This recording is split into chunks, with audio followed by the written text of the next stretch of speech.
নিয়ে নিল যে দিদি আমাকে দে আমি কেটে নেবো। দেখো গাইস এই যে অবস্থা, দেখো কাটতে পারছে না। তুই পারবি না, তুই আমার কাছে দে, আমি কেটে দিচ্ছি। চলো এবার হচ্ছে আমরা এটাকে পিস করব। তো এটা আমার ছাত্রী করবে বলছে, মানে আমাকে আবার করতে বলছে। ঠিক আছে চলো করে নিয়ে একবার কেটে নিই। আমাদের কাটা ডান, দেখো আমরা কিভাবে কেটেছি, এইভাবে পাতলা পাতলা করে। তোমরাও চাইলে এইভাবে কাটতে পারো। চলো এবার মাখাবো। প্রথমে আমরা দেব এই যে, এবার আমরা মাখাবো। প্রথমে দেব একটু কটা লেবু পাতা, এই যে লেবু পাতা,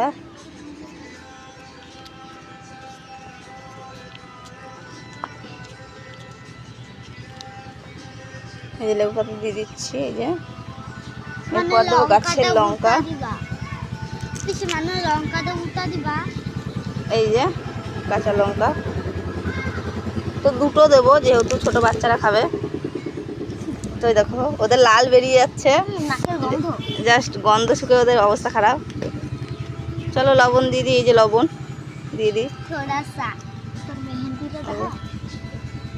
গাইস আমার হাতটা এরকম লাল লাল লাগছে কারণ মেহেন্দি পড়েছি গাইস, দেখো। যাই হোক ইগনোর করো। চলো গাইস এই দেখো আমাদের টুনটুনি আমাদের বাড়ির, দেখেছো কত খেলা করে। আসো আসো, অনেক কথা শোনে গাইস। চলো ওইদিকে ফোকাস না দিয়ে আমরা এদিকে দেখে নিই। এই যে আম মাখা। চলো হ্যাঁ এবারে দেখো বলছে খাবো একটা, বেশ খেয়ে বল কেমন হয়েছে, কেমন হয়েছে। আমাদের ঝাল হয়েছে, টেস্ট হয়নি।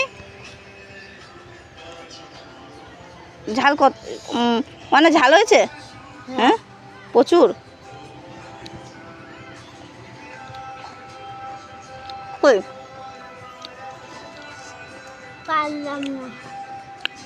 দেখো গাইস ঝাল হয়েছে বলছে, আবার খাচ্ছে দেখো।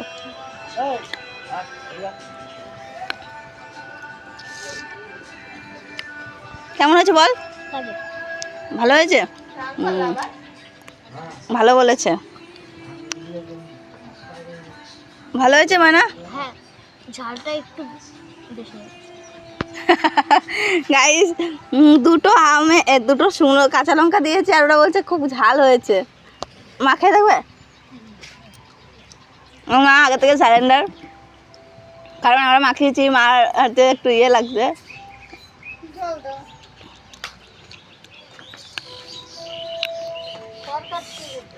দারুণ দেখো।